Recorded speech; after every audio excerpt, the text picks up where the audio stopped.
Madame, Messieurs, bonsoir. Bienvenue sur 8 Mont Blanc. J'espère que vous allez bien. Nous parlons d'environnement toute la semaine sur 8 Mont Blanc et nous allons faire le point, bien sûr, sur cette vallée que l'on aime beaucoup, la vallée de l'Arve et l'accès au tunnel du Mont Blanc. On a parlé, bien sûr, dans le cadre du journal et des émissions, des problématiques de pollution cet hiver.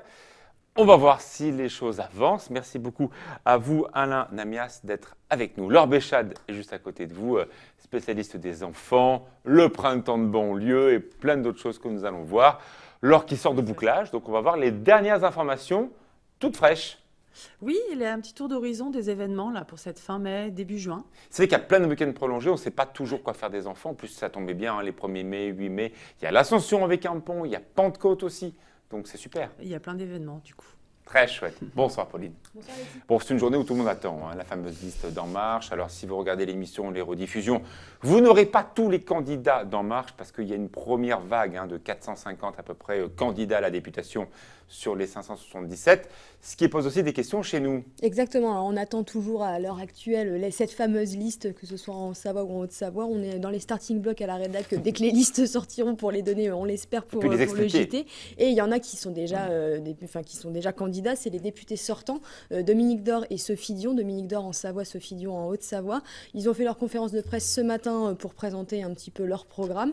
Dominique Dore, lui, a dit que voilà, s'il était réélu, il ne serait pas forcément dans l'opposition du nouveau président de la République. Sophie Dion, elle n'a pas encore présenté son suppléant, son ou sa suppléante, donc d'ici quelques jours. Donc on fera un petit peu le point sur ces législatives dans le JT tout à l'heure. Deuxième titre que vous allez développer. C'est le salon Solucir qui est du côté de Rumilly. Sébastien Germain est allé y faire un tour. Alors ce salon, ça parle d'économie circulaire. L'idée, c'est de valoriser les productions de biens tout en évitant le gaspillage. Donc il y avait plein d'exposants qui nous expliquaient tout ça et Sébastien Germain y était. On fera un point dans le journal. On vous retrouve dans 28 minutes. Pauline, comment ça va Thierry? Bien, même bien. Il a plu aujourd'hui, c'est pas terrible. Oui, c'était prévu. Et encore, c'est rien, il devrait plus pleuvoir encore ce soir. Alors, ce jeudi soir, il pleut, d'accord. Et demain, vendredi, ça donne quoi alors? On va rester dans un temps instable. On aura à nouveau des orages demain après-midi. D'accord. Et puis, ce sera le cas également pour samedi. Et puis, malheureusement aussi pour dimanche. Il faudra attendre début de semaine prochaine. prochaine. Donc dimanche, il fait pas beau. Pas très beau, non. Ça a changé, ça. Non. Si. Ah non. Si. Ah non. Si vous avez dit samedi, pas dimanche. Non, non, je n'ai pas dit ça. Et comment je fais pour mon barbecue, moi? Je ne sais pas, mais je n'ai jamais dit ça. Et la semaine prochaine? La semaine prochaine, par contre, oui, vous voyez aller, le barbecue. Ça ne sert à rien, on bosse, nous, la semaine. Il va faire beau, il va faire chaud. Toute la semaine? Grande partie de la semaine. Parfait. Merci beaucoup d'être avec nous. Vous êtes dans la place dans l'info.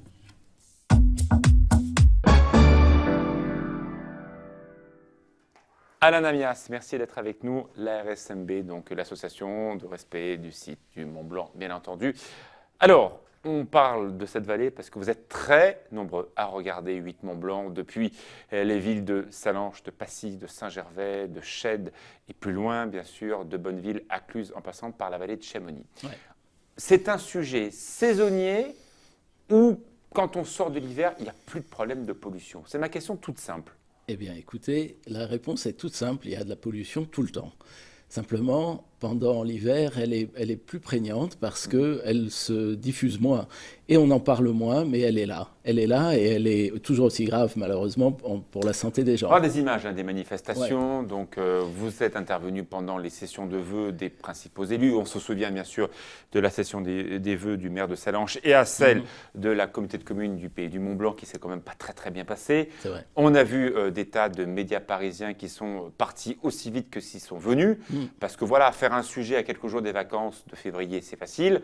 Revenir à Sallanches, faire un sujet maintenant au mois de mai, alors qu'on parle plutôt des cénacles parisiens autour des élections, il n'y a pas de journalistes qui viennent. Moins, c'est vrai. C'est vrai. Est-ce que vous n'êtes pas fait avoir ?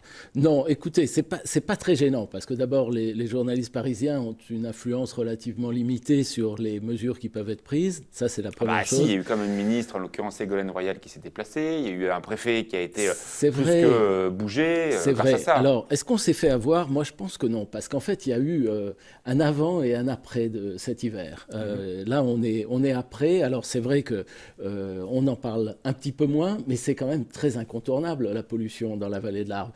Maintenant, il n'y a pas un politique Votre qui sujet, met pas ça en... Mais justement, vous parlez des rapports entre la RSMB et la politique. Il y a une problématique quand même. Vous avez Dr Champly qui est tout à fait respectable parce que urgentiste, parce que personnalité connue du pays du Mont-Blanc et qui va se présenter à l'élection législative.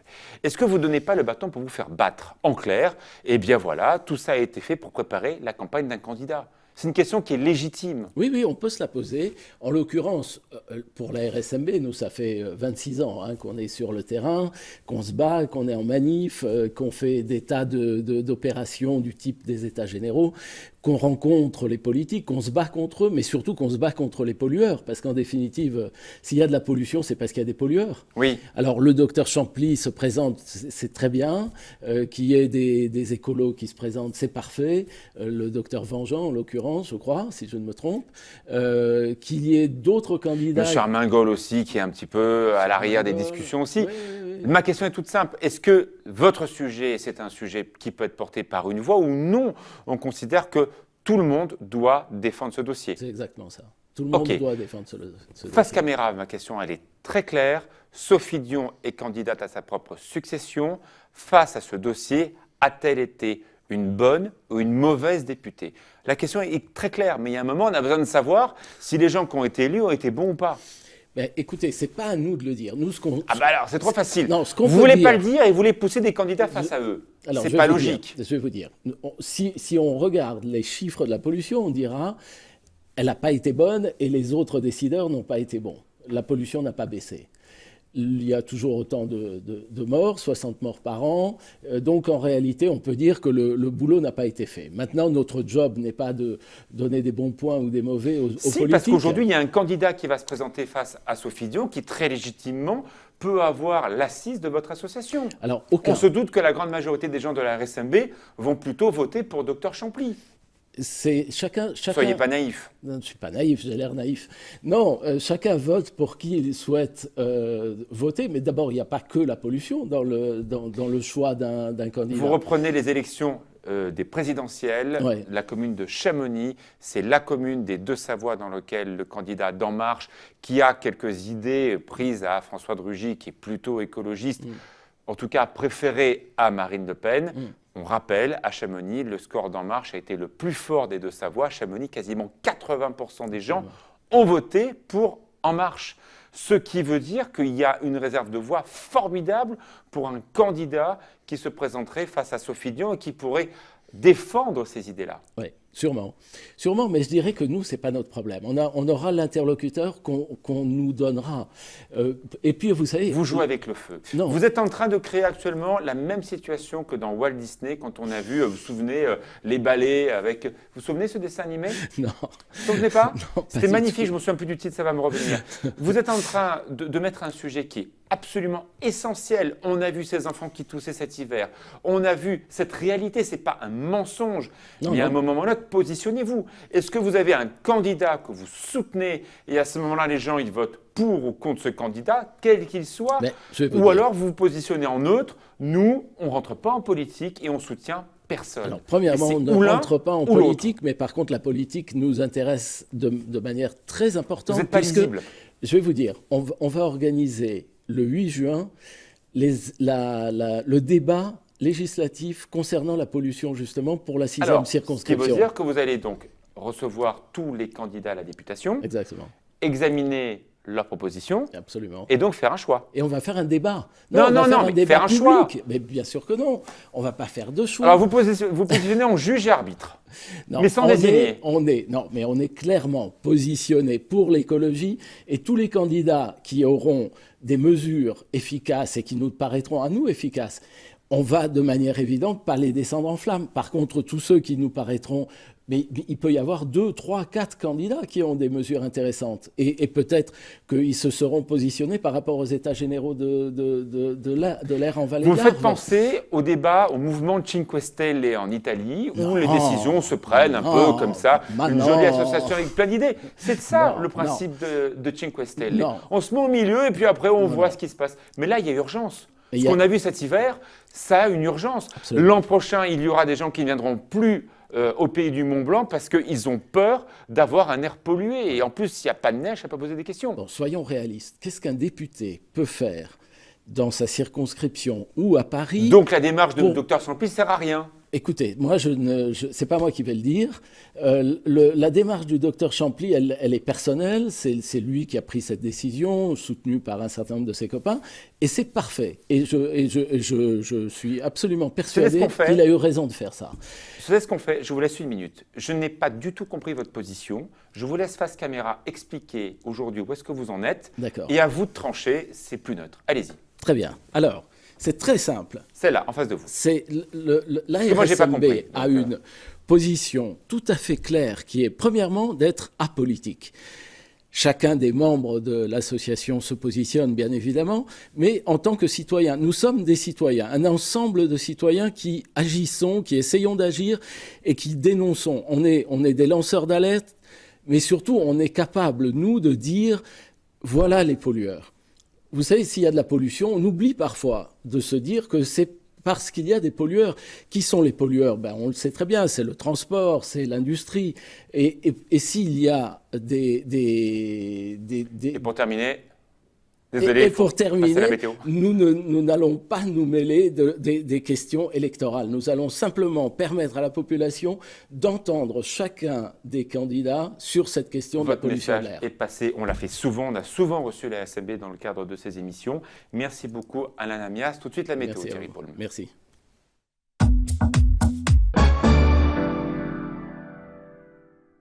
De retour dans la place de l'info, Thierry, pour demain, vendredi, ça donne quoi? Alors, toujours un temps instable, donc on aura à peu près le même type de temps que ce jeudi, à savoir des éclaircies en matinée, puis l'après-midi, on repart à l'orage, avec des averses orageuses un peu moins marquées que ce jeudi, mais qui seront quand même présentes. Les températures sont d'un bon niveau. Les températures sont d'un bon niveau, comprises entre 10 et 21-22 degrés en général l'après-midi. On n'a pas à se plaindre, on est bien. Samedi, dimanche, quelle serait la journée la moins pire pour faire une balade de 2 heures autour de Cruseille? Samedi? Oui. Plutôt le matin, l'après-midi? Plutôt le matin. D'accord. Puisque à nouveau l'après-midi, ça retourne à l'orage. Plutôt en montagne, du coup? Non, pas même en bas? spécialement. Orage aussi en bas? Ah oui, bien sûr, oui, partout. D'accord. Absolument partout. Ok, et la semaine prochaine, beau dès lundi? Alors dès lundi, retour du soleil, de la chaleur, on dépassera les 25-27 degrés la semaine prochaine. Waouh! Ah, quand même! Merci Laure d'être avec nous. Les bons plans pour les enfants, Récréamum, le bouclage est sorti. Maintenant, voilà, on va voir les informations toutes fraîches, toutes belles. Le printemps de Bonlieu, c'est un événement important. Oui, qui a lieu chaque année. Bonlieu aime bien marquer la fin de saison par un bel événement à partager en famille. Donc là, cette année, c'est du 23 au 28 mai, donc quasiment une semaine autour des arts forains et des arts du geste. D'accord. Au Haras d'Annecy, au Parc des Haras, avec des jeux pour les enfants et puis des spectacles, notamment samedi et dimanche, de cirque en plein air. Donc, le programme est disponible sur bonlieu-annecy.com. Et puis, donc en cette fin mai, il y a un certain nombre d'événements, et notamment un événement phare également, puisqu'on a la chance de l'avoir dans notre région. Ce sont les Grandes Médiévales d'Andilly. C'est vrai qu'on en parle très souvent à l'approche du printemps, parce que c'est quand même une activité que l'on connaît évidemment avant Noël, parce qu'ils font le village de Père Noël, mais ils font aussi à Andilly presque un peu le petit frère du Puy du Fou, c'est un peu Exactement, on a cette chance. Donc les 27 et 28 mai, 3, 4 et 5 juin, donc toujours sur 2 week-ends. Donc avec 20 heures de spectacle, 1000 figurants et bénévoles, des nocturnes, et puis cette année une nouveauté, une délégation australienne qui sera accueillie. Et puis juste avant les Grandes Médiévales d'Andilly, un petit clin d'œil à un événement de ce week-end, autour des médiévales également, les médiévales d'Albi. D'accord. Donc les 13 et 14 mai, avec plein de spectacles également, dans cette cité médiévale d'Albi que je recommande d'aller visiter. Il y aura aussi 2 grands événements nationaux, qui ont chaque année leurs animations. La fête de la locale. nature. Voilà. À commencer par la fête de la nature, donc du 17 au 21 mai. Plus de 5000 animations en France. Et on en a environ une centaine chez nous, en Savoie et en Pays de Savoie, et en Haute-Savoie, pardon. Donc en Haute-Savoie, vous pourrez découvrir, il y aura plein d'animations avec les associations nature comme la LPO, la FRAPNA, et puis une grande journée nature aux étangs de Crozany, près de Rumilly, avec des balades nature, des jeux de piste et plein d'autres animations. Côté Savoie, il y aura aussi une journée phare du côté de Motz, avec la construction de nichoirs, des ateliers ludiques, la découverte des petites bêtes. Tout le programme, vous pouvez le retrouver donc sur le site fêtedelanature.com et localisé près de chez vous. Voilà toutes ces événement animations. qui va bien.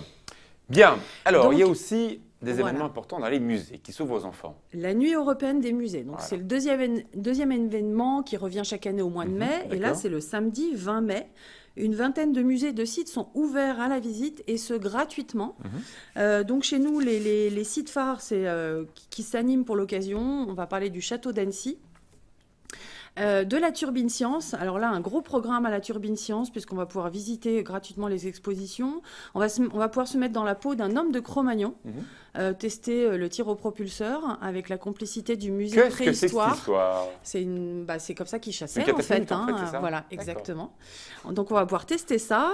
Il y aura tout plein d'autres animations, également au musée Notre Histoire de Rumilly, au musée de l'horlogerie et du décolletage de Cluse, à l'écomusée de la pêche et du lac à Thonon, qui fête ses 30 ans pour l'occasion, et puis l'écomusée du lac d'Annecy qui s'animera également. Côté Savoie, on peut noter donc des animations à l'espace Alu Saint-Michel-de-Maurienne qui pour l'occasion inaugure un nouvel espace de visite. On pourra aussi décrocher la nuit au musée des Beaux-Arts de Chambéry et puis aller faire un tour au musée de l'Ours des Cavernes, voilà, avec plein d'animations autour de ce site. Et puis le musée des traditions populaires à Moutier pourra se visiter aux lueurs d'autrefois. Très bien. Et vous voulez nous faire un petit détour dans l'Ain, département Ouais, très parce proche que aussi. c'est pas très loin, Ouais, bien voilà, notamment au Fort-l'Écluse. Alors qu'on nous reçoit bien entre Bellegarde et Genève aussi. Voilà, sur qui le Mont Blanc. est tout près de Bellegarde, on va dire à une trentaine de minutes de Saint-Julien-en-Genevois, qui va s'animer au mois de mai avec un grand événement Batuque en fête. Donc un grand Batucada. événement autour de la Batucada, avec plein d'animations pour les enfants. Il y a aussi un coin des tout petits. D'accord. Donc on peut laisser son tout petit Ah, c'est cool, si ça. on veut profiter aussi en tant qu'adulte de l'événement. Et puis le Fort-l'Écluse accueillera aussi un festival, le Plaisir des enfants, les 27 et 28 mai, donc sur le week-end de l'Ascension. Tout un week-end dédié aux enfants. Donc le Fort sera... il y aura des spectacles un petit peu partout dans le Fort. Donc c'est assez magique de découvrir ce beau site du patrimoine de l'Ain de cette façon. Et puis dans l'Ain, toujours un petit peu plus loin, les grottes du Cerdon. D'accord. Qui sont ouvertes et qui s'animent pour l'occasion, donc le week-end de l'Ascension. C'est ce qu'on appelle le budget de l'autre côté. Hein. On a le budget Voilà. savoyard et là, C'est c'est à le budget de une heure, l'Ain. c'est à 1 heure d'Annecy à peu près, les grottes du Cerdon. Donc nous, on l'a testé l'année dernière, c'est formidable. On y est allé pour les Préistocènes, donc à la même époque. Et les Préistocènes, ce sont des troupes qui viennent animer le site. Et alors justement, voilà. ça sera donc l'affiche de votre magazine le 1er juin. La préhistoire sera en valeur.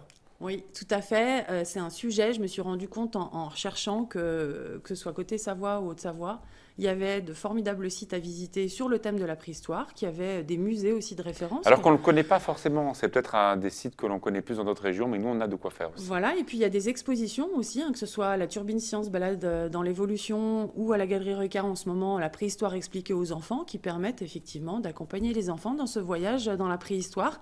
Et puis un numéro un peu spécial, ce numéro d'été, donc là on voit le numéro de printemps qui est en cours, parce que c'est vraiment le guide de l'été. Donc oui. je passerai en revue tout ce qui... Surtout qu'on le rappelle, tout ce qu'on peut les faire. enfants Voilà. sont en vacances tard, donc il faut savoir aussi comment les occuper avant qu'ils partent retrouver papy, mamie, je sais pas où en France, ou même s'ils viennent dans la région.